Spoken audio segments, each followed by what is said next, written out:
Halo, balik lagi Royan di sini. Kali ini kita akan membahas mekanika tanah. Dan materi yang akan kita bahas adalah pemadatan tanah. Lalu apa sih pemadatan tanah itu? Dan metode-metode apa saja yang ada di sini? Ikutin terus pembahasan pada video kali ini.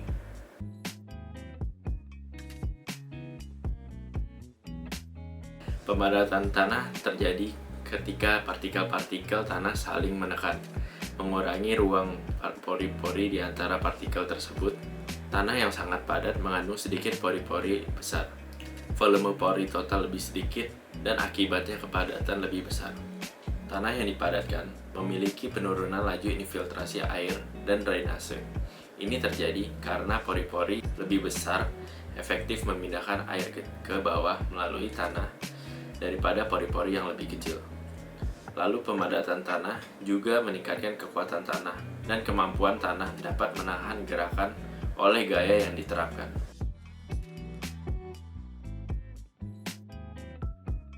Tujuan dari pemadatan tanah adalah untuk memperoleh stabilitas tanah dan memperbaiki sifat-sifat teknisnya.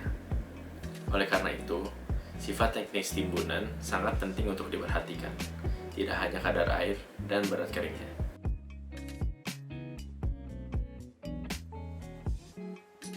Faktor-faktor pemadatan tanah. Ada beberapa faktor yang mempengaruhi pemadatan tanah. Faktor-faktor tersebut meliputi kadar air dalam tanah yang dipadatkan, jenis tanah, luas permukaan yang menerima tekanan dalam proses pemadatan, ketebalan lapisan tanah yang dipadatkan, dan jumlah lintasan alat pemadatan. Dari faktor tersebut akan menentukan lamanya proses pemadatan dan peralatan yang digunakan. Contohnya, faktor lapisan yang telah dipadatkan akan mempengaruhi jenis peralatan yang dipakai. Semakin tebal lapisan yang dipadatkan, maka dibutuhkan alat pemadatan yang semakin berat juga. Jika pemadatan dilakukan pada jenis tanah yang kering, maka proses pemadatan lebih sulit dilakukan.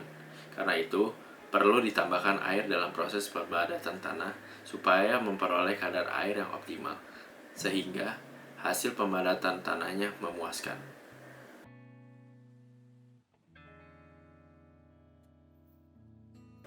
Aplikasi pemadatan tanah. Ada apa saja? Yang pertama, contohnya itu lapangan bola.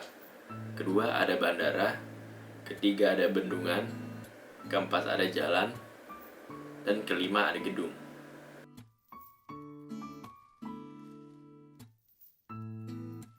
Teori pemadatan tanah.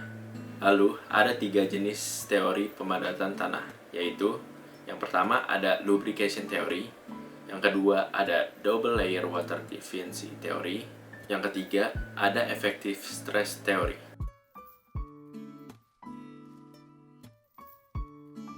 Yang pertama, kita akan membahas lubrication theory, di mana untuk suatu energi pemadatan dengan adanya penambahan air, maka dapat memperlicin butir-butir tanah untuk merelokasi sehingga dapat menaikkan volume berat kering tanah.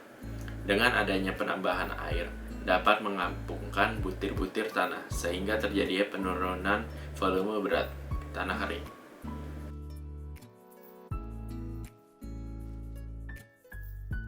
Yang kedua, ada double layer water diffusion theory.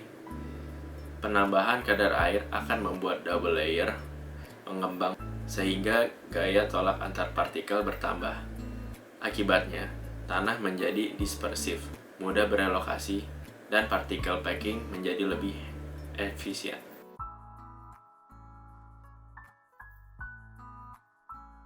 Yang ketiga, ada effective stress theory.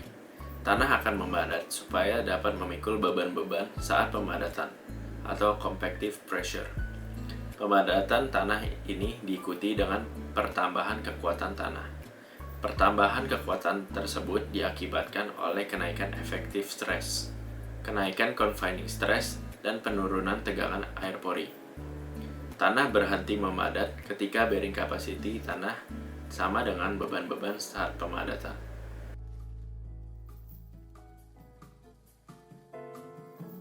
Perilaku tanah yang dipadatkan ada 2, yaitu tanah pasir dan tanah lempung.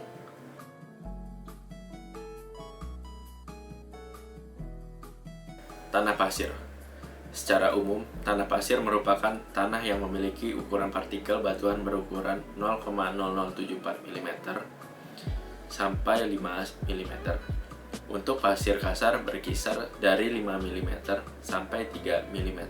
Dan pasir halus memiliki ukuran di bawah 1 mm atau kurang dari 1 mm. Tanah pasir adalah jenis tanah yang bersifat kohesif atau cohesionless soil. Menurut Bowles pada 1986, tanah non-kohesif adalah tanah yang apabila butir-butir tanah terpisah sesudah dikeringkan dan hanya bersatu apabila berada dalam keadaan basah karena gaya tarik permukaan di dalam air.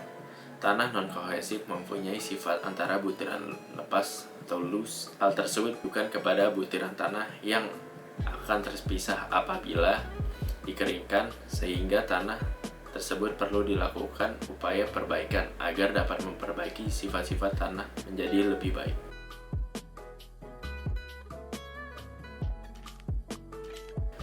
Struktur tanah pasir pada umumnya dapat dibagi dua kategori, yaitu struktur butir tunggal atau single grain dan struktur sarang lebah honeycomb.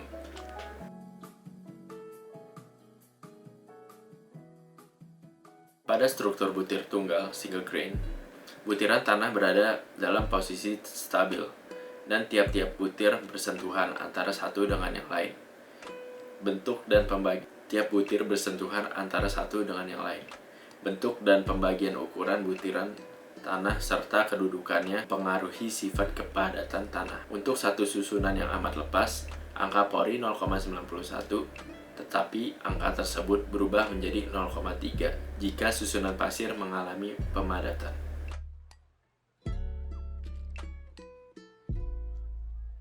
Pada struktur sarang lebah honeycomb, tanah membentuk lengkungan-lengkungan kecil, sehingga merupakan rantai butiran. Tanah yang dengan struktur sarang lebah mempunyai angka pori besar dan biasanya dapat memikul beban statis yang tidak begitu besar. Jika struktur tersebut dikenai beban berat atau beban getar, struktur tanah akan rusak dan menyebabkan penurunan yang besar.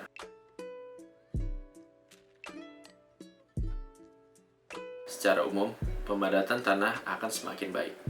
Kepadatan tanah relatif adalah karena faktor utama yang mengontrol. Yang pertama ada kompresibilitas, yang kedua kekuatan, ketiga potensi likuifaksi, dan yang keempat ada modulus deformasi. Kadar air pada umumnya tidak begitu berpengaruh, kecuali untuk pasir jenuh yang memikul beban dinamis atau bahaya likuifaksi. Selain kepadatan relatif, perilaku tanah pasir sangat bergantung pada confining pressure dan kondisi fabrik. Kepadatan yang lebih tinggi dapat diperoleh apabila pasir adalah kering atau basah. Tetapi pada region C, tegangan kapiler antar butir menjadi semacam kohesi yang menahan butiran untuk berelokasi dan memadat. Vibrasi adalah metode efektif untuk pemadatan pada tanah berpasir.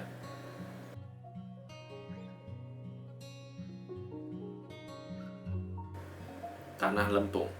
Tanah lempung merupakan tanah yang berukuran mikroskopis sampai dengan submikroskopis yang berasal dari pelapukan unsur-unsur kimiawi penyusutan batuan.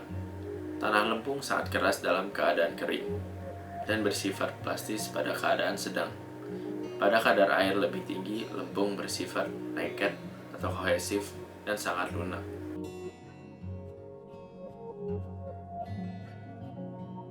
Perilaku tanah lempung yang dipadatkan.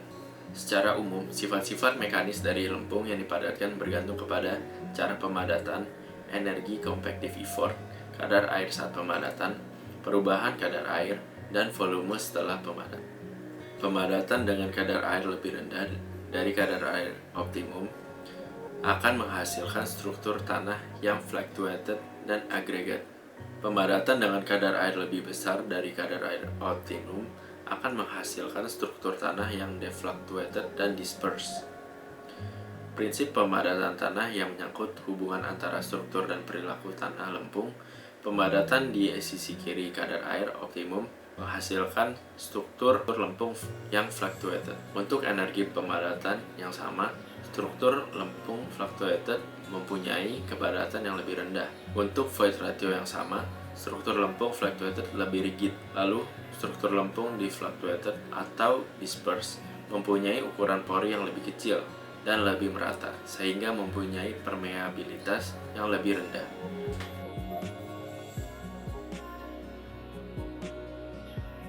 Kekuatan tanah lempung setelah terjadi penjenuhan dipengaruhi oleh yang pertama, kadar air dan kepadatan kering saat pemadatan, struktur tanah saat pemadatan, besarnya pembebanan saat terjadi penjenuhan, lalu tipe tanah lempung itu sendiri.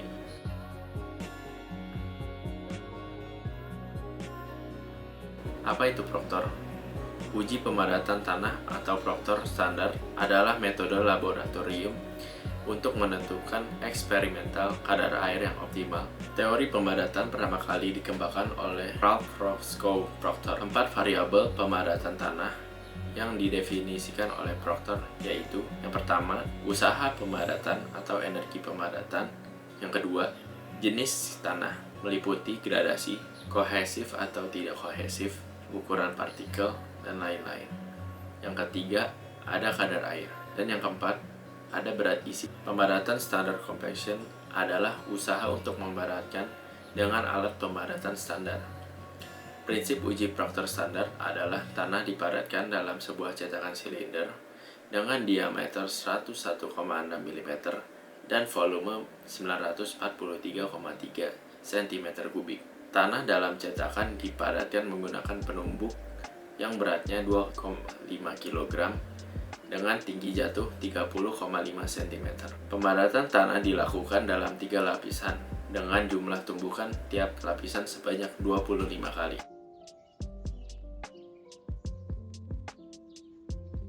Lalu, Modified Proctor. Prosedur pengujian serupa, tetapi upaya pemadatan laboratorium dari metode yang dimodifikasi lebih tinggi.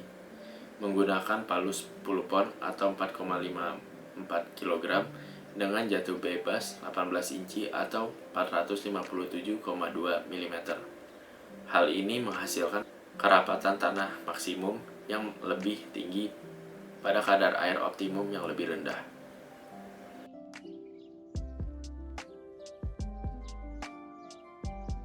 Tes pemadatan tanah di laboratorium ditemukan oleh Ralph Roscoe Proctor pada tahun 1933. Dinamakan tes pemadatan Proctor. Dilakukan untuk mendapatkan kurva pemadatan yang mencerminkan hubungan antara berat jenis kering dan kadar air optimum. Terdapat 2 macam tes pemadatan tanah, yaitu yang pertama Proctor standar dan yang kedua ada Proctor modifikasi.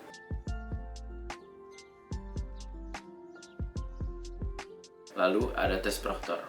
Prosedur tes mengacu pada standar ASTM D698 untuk tes Proctor standar dan ASTM D1557 untuk tes Proctor modifikasi. Tes dilakukan dengan mengikuti prosedur sebagai berikut. Yang pertama, pengambilan sampel tanah dari quarry. Untuk tes Proctor standar tanah diambil seberat kurang lebih 25 kg. Lalu untuk tes Proctor modifikasi tanah diambil seberat kurang lebih 50 kg. Yang kedua, sampel dimasukkan ke dalam karung dan dibawa ke laboratorium. Yang ketiga, sampel dijemur di bawah sinar matahari hingga kering udara. Yang keempat, penyaringan sampel yang telah dikeringkan. Untuk tanah berputir kasar menggunakan saringan nomor 10. Untuk tanah berputir halus menggunakan saringan nomor 40. Yang kelima, sampel tanah dimasukkan ke dalam mold. Dibuat sebanyak 5 mold dengan variasi kadar air. Untuk tes Proctor standar digunakan mold berdiameter 4 dan sampel tanah dibagi menjadi 3 lapis. Untuk tes Proctor modifikasi digunakan mold berdiameter 6 dan sampel tanah dibagi menjadi 5 lapis. 6. Sampel di dalam mold kemudian ditumbuk dengan menggunakan hammer sebanyak 25 kali pukulan. Untuk tes Proctor standar digunakan hammer dengan berat kurang lebih 2,5 kg dan tinggi jatuh 12 inch. Untuk tes Proctor modifikasi digunakan hammer dengan berat kurang lebih 5 kg dan tinggi jatuh kurang lebih 18 inch.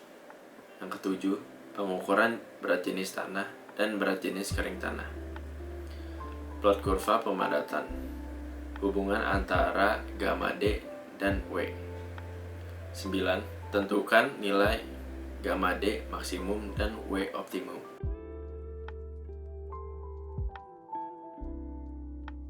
Lalu, ada contoh alat pemadatan tanah lapangan. Yang pertama ada chip foot rollers, kedua smooth wheel rollers, yang ketiga ada pneumatic rubber tire roller, yang keempat vibratory roller, dan yang terakhir ada rammers.